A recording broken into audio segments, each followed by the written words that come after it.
Okay. That was the Secretary of Defense of the United States of America flying in to visit Marines in California last weekend. Not as a passenger, not in a suit and tie, not as like a Secretary of Defense. No, in sneakers, in a flight suit with a helmet on the back of the ramp, hanging out the back of the ramp like one of the boys flying into the NAM. I mean, now you know who that is. The Secretary of Defense. Think about people who have filled that job for the last 100 years, since 1948 when it was formed. Then look at this video of the guy who is supposedly our Secretary of Defense.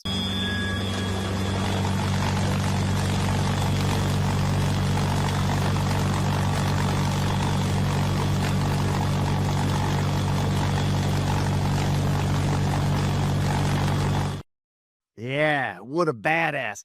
Pete has been employed. I mean, look, Pete's always been the cosplay tough guy, right? He joined the army, was an infantryman, didn't go to ranger school. Then he started doing civil affairs or something. He ended up teaching in Afghanistan, and then got out as a major. But this is his big chance to be the big warrior tough guy. And Pete never misses a chance. Now, keep in mind, there is a government shut. So as we look at this next clip, I want you to keep in mind something. We're in the midst of a government shutdown. And as we speak, service members are not sure they're going to be paid. Typically, historically, and legally, training stops, right? We don't deploy. It gets ugly. They have to get approval to even fly a single training flight, because it's very expensive to fly our jets and helicopters and sailboats, unless there's an actual real world mission they're preparing for. Essentially, the military pretty much shuts down. Now, in that mind, let's look at this cosplay video. I'm not gonna make you watch the whole thing, but I want you to watch this one.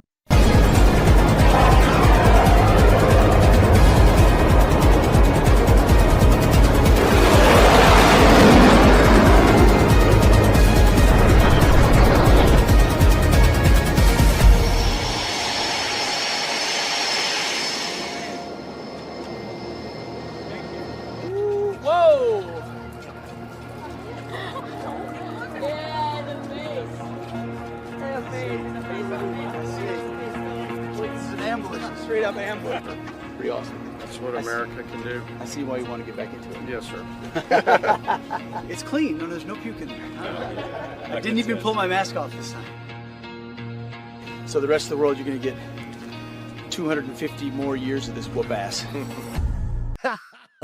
Whoop ass. I mean, how cool is that? He got to be a pilot at Top Gun. That was actually the chair of the Joint Chiefs flying with them. He was in the back seat. He's a passenger. You wouldn't know that from that kick-ass video. That was filmed during the midst of government shutdown. Those things cost about $2 million. That stunt, multi-million-dollar stunt. So the Secretary of Defense, and I'm not going to call him the Secretary of War, because you guys, he outlawed preferred names and pronouns at the Department of Defense. And I'm sorry, the legal name is Department of Defense. So I'm going to comply with their own regulations, and I'm going to have to use their proper legal name, and it's defense. But this clown is on this cosplay freaking joyride. Oh, but it didn't end there. Don't forget, he also did PT with the SEALs. I mean, it never ends. So he got to pretend to be a Navy SEAL. He got to pretend to be a Top Gun pilot. He got to pretend to be a Marine in the back of a kick-ass helicopter. All of this during a government shutdown. They're not going to stop. This is before we talk about the fact they had a big demo for the Marines where they shot live ammo over I-5 near San Diego, and one of the rounds exploded and actually sprinkled shrapnel on top of a cop car. That's what they're doing during the shutdown. So don't let them tell you for 1 second there's this struggle going on, because they could pay the people, because they're just ignoring the law. They're ignoring the rules, and no one's stopping them, because Congress, the House Republicans, they're home. At least the Senate's showing up on the Capitol Hill. But Mike Johnson, the House Republicans have just gone home. They haven't held a session 2 days out of 3 months. Unbelievable bullshit. They're not doing anything for us. And the fact is, no one's checking his power.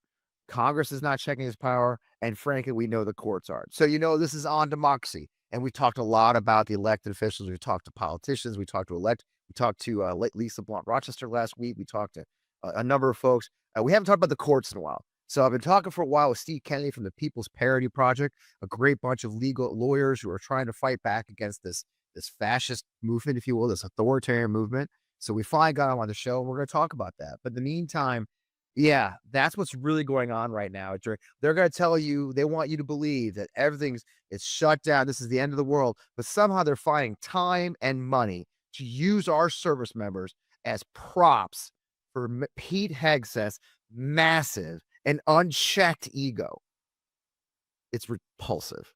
Repulsive. And let me tell you something, folks. The people who serve, they think he's a freaking joke. Don't believe for 1 second.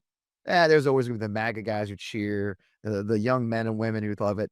But I'm telling you, man, nobody respects Pete Hegseth, because none of us respect somebody who does that, who wastes the time of our service members and the money they need for training on his own stunts, his own little cosplay fantasies, and is taking away from their training and their families. No more. Let's talk about all this stuff. This is a great show. Welcome to On Democracy right here on the Modest Touch Work. As always, every Friday night, right here. Thanks.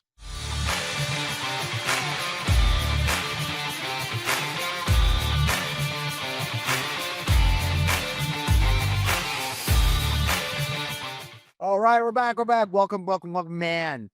Like I said, if you're not pissed, you're not paying attention. And some of the most ridiculous things are happening right now between the executive branch, between Pete Hegseth's games, as I mentioned, the cosplay games he's playing, tearing down the East. There's so much outrageous stuff happening. And of course, Congress is absent in all of this. There's no oversight from Congress right now. I talk about that a lot. You guys are probably familiar with it. But we want to also shift another thing, because this is on democracy. And there's lots of aspects to our democracy that are frankly failing us this moment.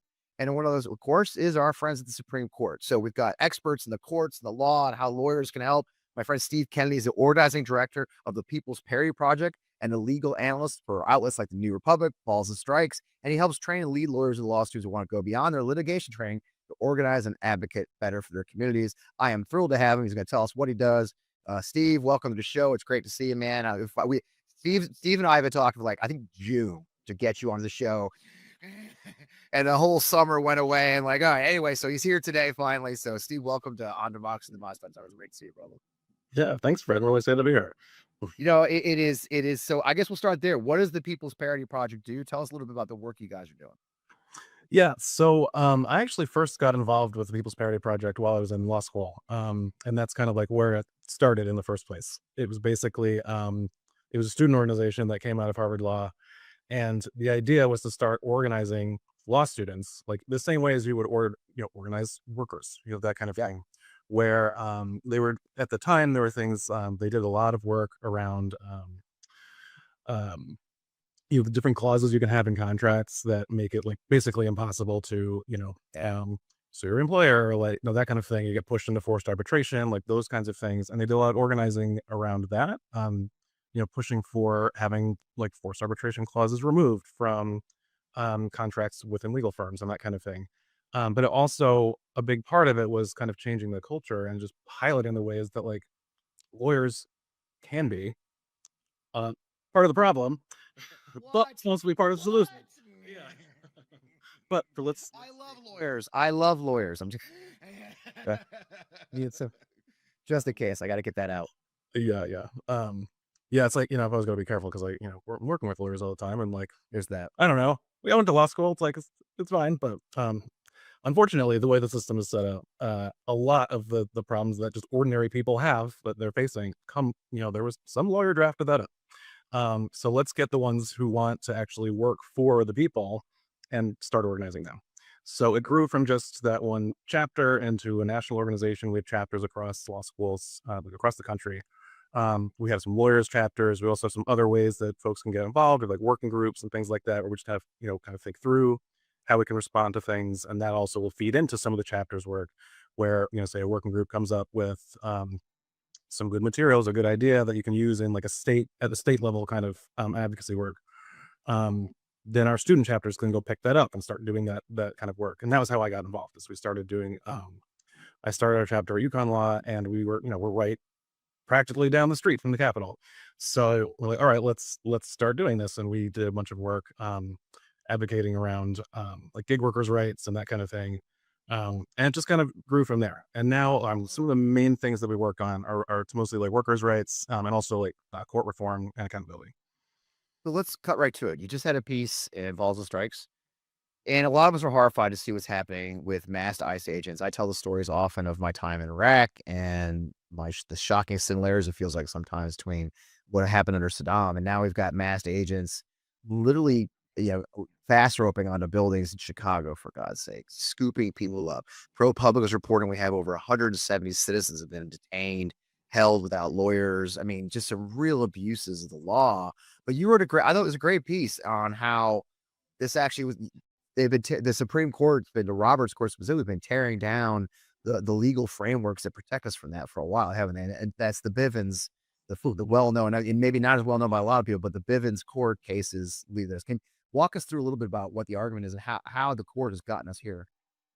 Yeah. So on that kind of that part of it, so when you're dealing with like, federal agents, if you're talking with the state police, things like that, like there is a law called Section 1983 where like you can bring a suit for damages, like if your constitutional rights are violated.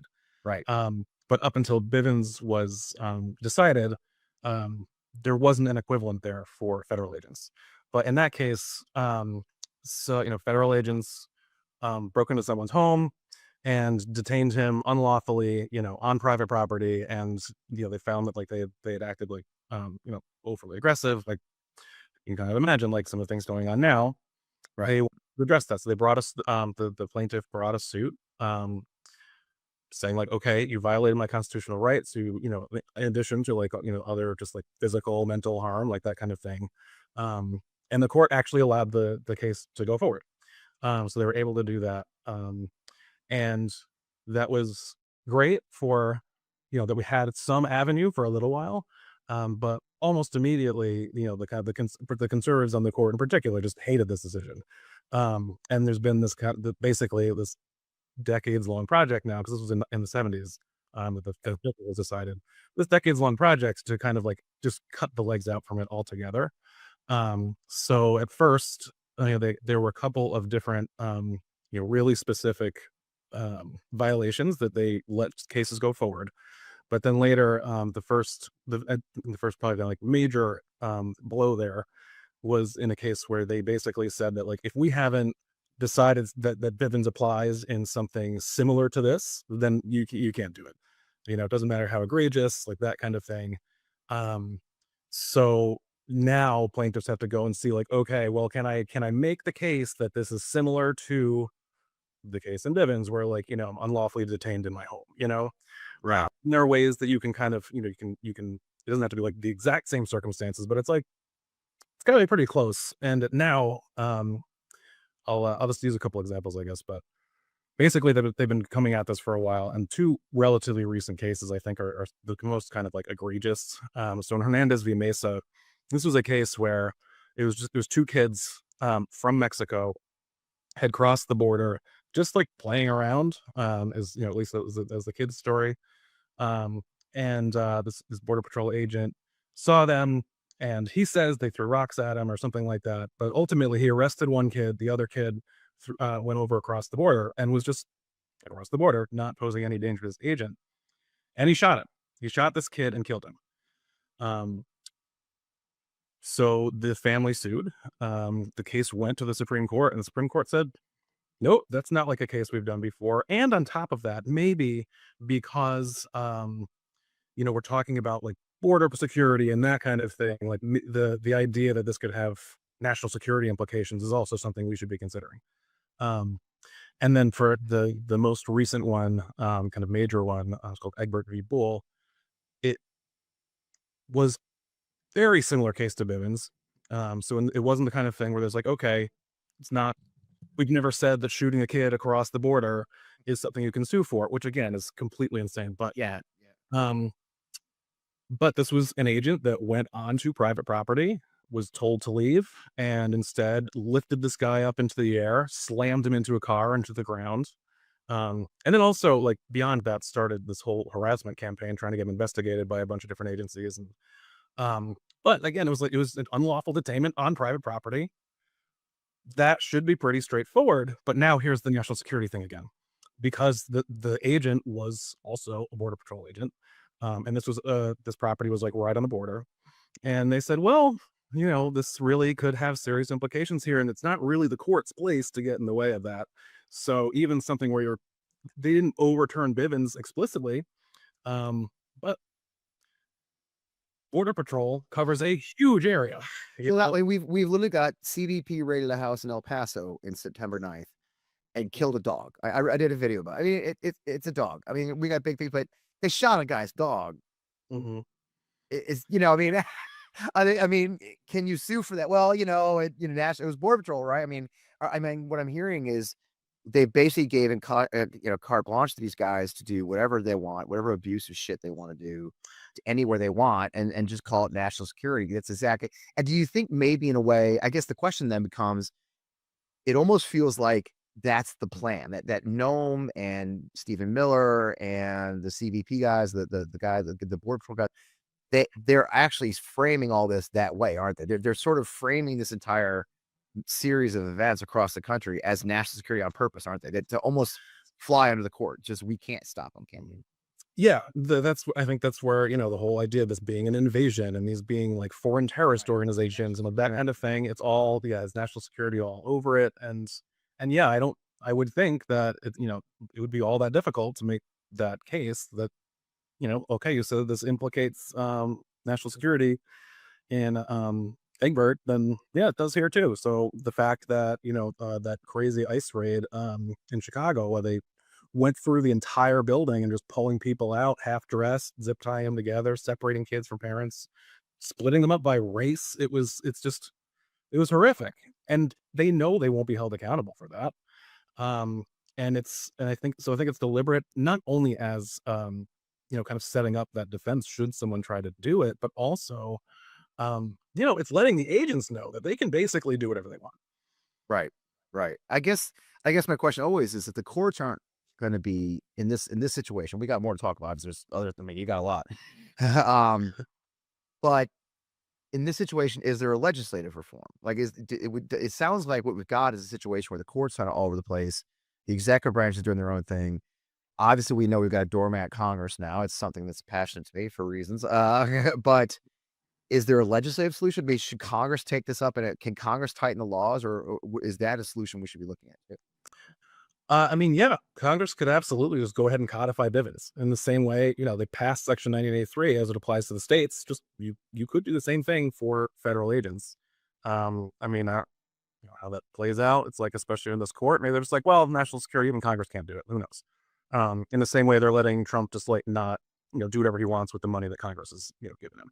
Right. So Right. So no one's going to win this thing. And there's a lot of cases going on right now. Obviously, we just heard about a shadow docket issue, right? So that one always baffles people when I talk to about the show. Like, what the hell is a shadow docket? What does that mean? And why does that matter? Can you tell us a little bit why that matters and a little bit on update on why the shadow docket is so important and how this court is using the shadow docket sort of almost on the level way, aren't they? yeah, it's the kind of thing that normally it's even if you want to use the court's preferred emergency docket, nomenclature and whatever, it's like, yeah, it was for emergencies. It's something like needs to be addressed right now to prevent some kind of immediate harm. Um, but over the course of the Roberts Court, and there's Professor Steve Vladeck who has covered this pretty extensively. It's just skyrocketed. They're taking on so many more cases on the shadow docket, which and the biggest problem there is that most of these opinions are not like they don't have an actual opinion. They'll give you a couple sentences or something like that. Um, and there's nothing for the lower courts to do. Like shadow docket decisions are generally not considered something that you would be precedential. But then now they're getting upset about that. There was actually a whole thing where Neil Gorsuch and Brett Kavanaugh kind of like went off on some state court. I mean, some trial court judges saying that they're just not following the rules that we're passing here. But they were talking about shadow docket decisions where they have no, you have no idea even why you made the decision. It's like, I can guess, Right. Right. And this is such an important part of the just like our legal system is that you have these, lengthy kind of detailed opinions describing the reasons, like to know how they got there, and like the people actually can understand what they're doing and why, and also to guide, up like lower court judges and Right. make sure that they're applying things the way that they as they should be, but they're just not doing that. And surprise, almost all of those cases have been, they benefit Donald Trump. Under Biden, I mean, they still did. They made some pretty consequential decisions, like on the shadow docket. And it's like Biden lost every time. Now Trump wins every time. It's the kind of thing. I haven't looked at the most recent data, but at one point when we looked at this, Trump had lost something like 95% of cases at the trial court level. So he's getting hit with all these different, temporary restraining orders and things like that, Right. just keeping some of these policies from going into effect. And then 95% of the time, the Supreme Court then overturned them. So he's winning 95% of the time in the Supreme Court and losing 95% of the time in the lower courts with the judges who are actually there and have all of the facts in front of them and like are supposed to be doing that kind of work.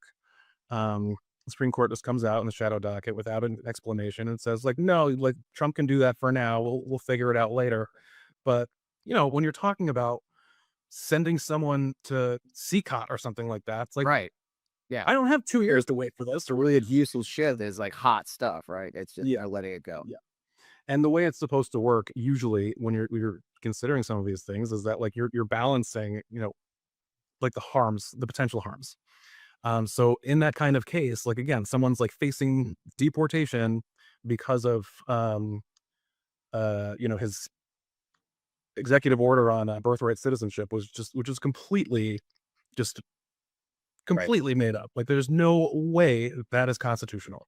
No. But No. so say someone's going to be removed under that logic, they can't go and the Supreme Court's saying like, well, sorry, we'll get to it eventually. And usually that's something where you'd say like, obviously that is a much greater harm to this individual than just like Donald Trump not getting to deport people whoever he Right. wants. Right. And again, that goes to, I think, the invasion language, and that's, I mean, again, we don't know because they don't explain it, but I'm sure that, and that's part of it too. They're saying, well, this is going to be real harm. You're leaving a terrorist in our country or something. Yeah. It's not. No, that's true. Let's take a break for sponsors because I want to talk about what's coming up because there's some serious cases facing us that could give it even more power if they go the way they are. And frankly, not giving me much hope. But either way, all right, let's take a break for our sponsors. We'll be right back. I'm Fred Wellman. We'll be right back. Starting a business is very hard. You're going through everything with like finding out your logo, building your website, getting your point of sale set up, your inventory, supply chains these days. Don't get me started about that. When my family started a business 12 years ago in a small town in Virginia, that was one of the big challenges we had. How do we find a point of sale that works? How do we run an online store? How does it all integrate with our social media channels or anything else? And we were just glad we finally found a partner that works so well for us. And that's where Shopify comes in. Shopify is a commerce platform behind millions of businesses around the world, and it's 10% of all e-commerce just in the US alone, from household names that like Mattel and Gymshark to brands just getting started, or brands you should know like Sugar and Spruce in Fredericksburg, Virginia. You can get started your own design studio with hundreds of ready-to-use templates. Shopify helps you build a beautiful online store to match your brand's style. Now, you start your content creation. Shopify is packed with helpful AI tools that write product descriptions, page headlines, and even enhance your product photography for you. You can get the word out like you have a marketing team behind you. Easily create email and social media campaigns whenever your customers are scrolling or strolling, and it integrates directly into your point of sale system. And best yet, Shopify is your commerce expert with world-class expertise in everything from managing inventory to international shipping to processing returns and beyond. So if you're ready to sell, you're ready for Shopify. So that's where we come in. Turn your big business idea into that's right. Sign up for your $1 per month trial and start selling today at shopify.com/Fred. That's go to shopify.com/Fred. One more time for those at home, shopify.com/Fred. You can start your business now and grow it successfully. So Now we've got cases facing us. We've heard about possibly the Voting Rights Act is in danger, right? There's more of those kind of things coming up. Tell us a little about what we're expecting and out of this court now. Just a year, not even a year into Trump's administration, and we're looking at some danger, right? That they're going to give even more power to him, aren't they? Yeah, yeah. So the voting rights case, the Voting Rights Act case. Um, sorry, It's all the good. Voting Rights Act case is basically. Actually, should pause for a second. We just added this out. Catherine, Catherine, can we like do not right now? I'm get there, but what? Okay, just a second. Sorry. Yeah. Maybe let's go. As soon as you're ready, we'll just start back over again. We'll make that. We'll cut all that as part of the as a sponsor break. So it's perfect. Timing is perfect. So, um, whenever you're ready, we'll go get. So yeah, yeah, I love it. Got work at home. I'm used to it. Don't worry about it. All right, so come back. All right, great sponsor break. So before we went to break, we were talking about a lot of things in the past, the shadow docket, the Bivens being torn apart. Now we're facing some more court cases. I've been thinking a lot about the Voting Rights Act. I live in Missouri. They just tried to, they're gerrymandering the shit out of our state just now. We're fighting that in court, of course. We're fighting that in the ballot box. But in the end, there's some very serious cases pending that could change the face of America and give Donald Trump even more power, right? And that one's one of them, right? The case that they're going to look at the Voting Rights Act, and a lot of people are really scared that this court's going to overturn it. Tell us a little bit about what's coming and how it's going to sadly, could make things even worse. Yeah, no, so that's a great example. I, mean, I think the Voting Rights Act is something that, John Roberts has had it out for since he was like a 24-year-old lawyer in the Reagan administration. Jay Willis at Balls and Strikes just wrote a, really great piece about that actually. But yeah, I think that's just, it seems very unlikely that we're going to have a functional Voting Rights Act to the extent that we even do right now. They're just going to make it even worse, as they had, because this has been, again, a long-term project by the Roberts Court to make it almost meaningless. So that's definitely it's definitely a bad one. You're kind of like, we're just like, yeah, it's like resigned. It's like this, we're going to have to do something else because the court's absolutely not going to save us here. Right. Like they're actively like part of dismantling this.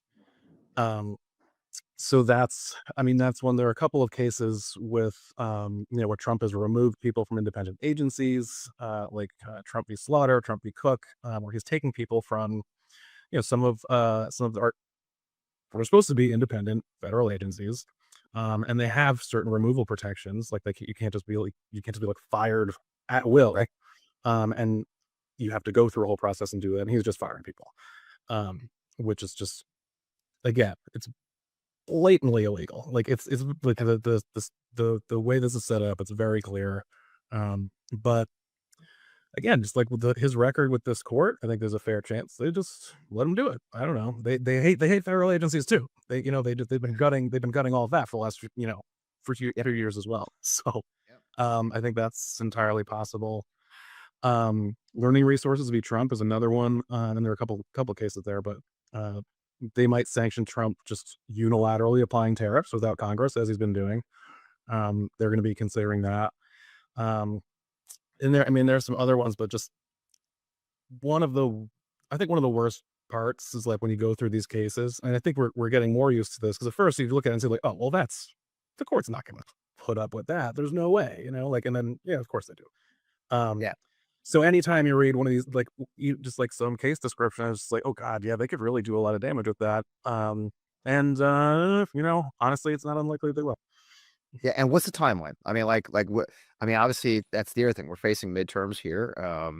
There's a timeline as far as like at least this midterm with them changing the voting, throwing the Voting Rights Act out. I think states will probably try to redistrict under that. But we are getting up a timeline where most states, they're going to run out of time to actually redistrict before this election. I mean, a lot of people are afraid for the midterms. This will be our last midterm ever. Do you think will the court rule in these cases with that in mind? Do you think that they actually do want to try and undermine the midterm, or do you think they're going to use their usual? I mean, what's your sense of that? That I'm not like, there are probably other people who could speak to that better, but I think that like they will kind of play around with timing of things sometimes, and like, but it's hard to say sometimes which way. It's like, do they want, because coming up on some elections every once in a while, they'll hold a bunch of these cases that are going to be controversial, Yeah. so that Yeah. people aren't like activated and want to come out and vote, you know. Yeah. So we've seen that happen, but yeah, there are other places where they'll just come and step in, and now there's nothing we can do. It's like the Trump immunity case. Like it's the kind of thing they held that forever. Um, Actually, sorry, not the immunity case. Uh, like whether he was eligible for the ballot. Right. They held that for a very long time, and by the time they even handed that down, it's like, well, what do we even do? Like, and the immunity case actually was similar because that was like we're in the middle of an election, and they're just like, no, he's fine. Uh, but Wow. I guess the next question then is what can we do? I mean, you guys are it kind of circles back to what People's Parity Project does is how are lawyers in the front lines? How can our lawyers fight back on all this? I mean, I guess we're gonna be as we're gonna be turning to, right? If the Congress is gonna do their job, the executive branch is out of control, people are getting worried. I mean, what can your fellow legal eagles do and how can we encourage them to do that? yeah, I mean, I think, there are litigators out there kind of doing the work, like, and just trying they at least, like, can head some of these things off for a while, even if we do have a court that's stacked against us, and that's really important, but, the main focus for us really is getting people more involved, like, in movements, like, actually start organizing, and whether that is, like, doing kind of more, like, traditional, like, movement lawyering and just like, "Okay, what is it that you all need?" Like, and then you can be the kind of like just work alongside, different Yep. um, like organizing movements and things like that. But you can also just start organizing yourself. And that's something that like we're trying to kind of kick off. And there have been some events like this, but we're basically we're looking to countries like Pakistan and countries like Poland where they had actually huge lawyers movements. And you can look up, you pull up these videos and stuff, and it's like a huge crowd, like a No Kings protest, but it's just like it's all lawyers, and it's because it's so bad. And they, in addition to just, authoritarianism that was kind of like that they were already upset about, it's like, and now the court is completely undermined and they're like, we need to start doing something. There were things where they just like, the judges did walkouts in Poland, of Right. court. Right. Um, And we see judges getting mad. I mean, we're some of these cases, man, they're kind of going at it, right? They're calling them out for ignoring their orders. We just found out they're ignoring a TRO in Chicago and deploying tear gas, right? So it does sound like a lot of the lower courts are getting angry. I mean, when you hear a number like 95% loss in the lower courts and the Supreme Court just says, F you, we're gonna do what we want. You do have sort of a split occurring in our judicial system, aren't we? Yeah, no, definitely, and I think that and they are you're right, they are I think a lot of them are upset, and some of them, it's like, are they even starting, like, talk to the media and things like that, which, like, never Yeah. happens. No. But now it's like you'll see pieces come out, like, and, it's they talk to 15 judges, and they're just like, "Yeah, it's as bad as you think it is, what can I do?" But yeah, so that's one of the ways one of the things that we're trying to do is again just get people to start thinking in that way, and kind of to that end, we're partnering with a bunch of organizations, places like the ACLU, Indivisible, American Constitution Society, Alliance for Justice. I'm gonna leave it. It would take too long. It's actually a really big coalition of organizations.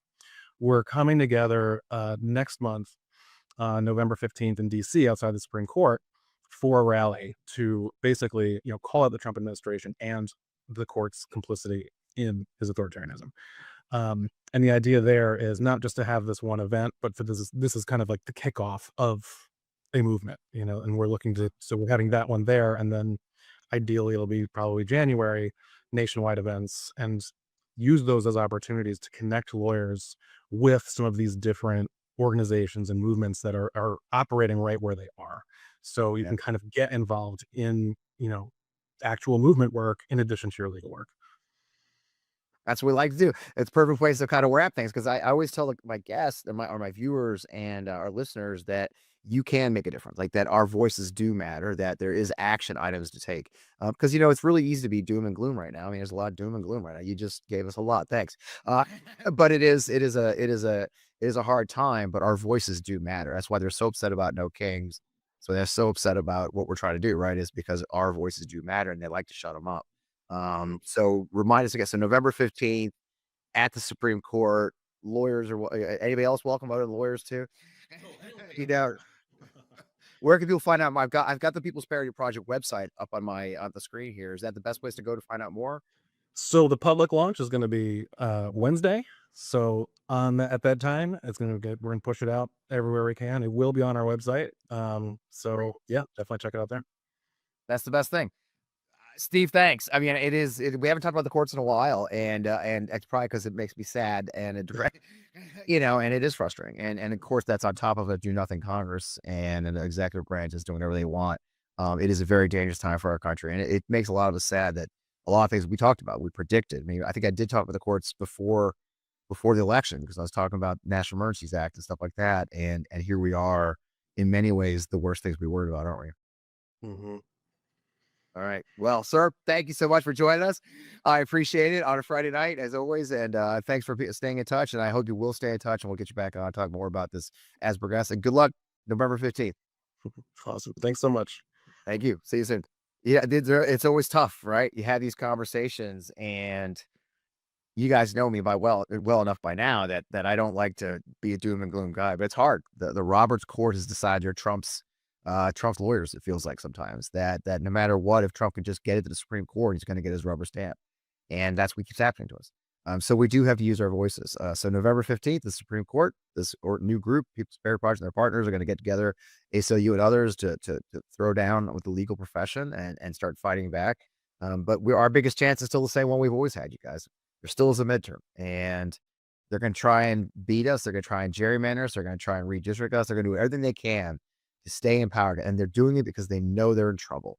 They know they're desperate. They have to keep the House and they have to keep the Senate. So the best way to do that is take it from them and vote in numbers they can't deny and use your voices so they can't overturn it, and be ready for whatever they throw at us, because we're not done yet. And I can't say that enough. But we're still fighting. And of course, we will keep on doing that. In the meantime, you can always find out more about what we're doing. I hope you'll follow our Substack. It's growing. I'm putting a lot of information about my other project that I'm doing, I'm doing. I hope you'll find out more about that. Our campaign is off and running, and I'd love you guys to learn more about it. Great place to start is our Substack and everywhere else we're doing. We got some pieces coming out, a lot more pieces coming out as we think about this moment we're facing. In the meantime, keep it the fight. I mean, we had I had 7,000 people in my town. They're saying now 8 million people came out for No King's Day. This is what they're afraid of, is us using our voices peacefully and patriotically and even joyously. It makes them insane that we can come out and peacefully gather and not fall for the traps, not fall into their games. So that's why I encourage you to keep participating, keep believing in what we're trying to accomplish, keep believing in our democracy, because that's the only thing we can do. Don't surrender in advance, folks. I'm Fred Wellman. This is On Democracy FP1. We're here every Friday night in the Midas Touch Network and anywhere you want to find us on the YouTube. As always, thanks for joining us. Keep it the fight, and we will see you next week. Thanks.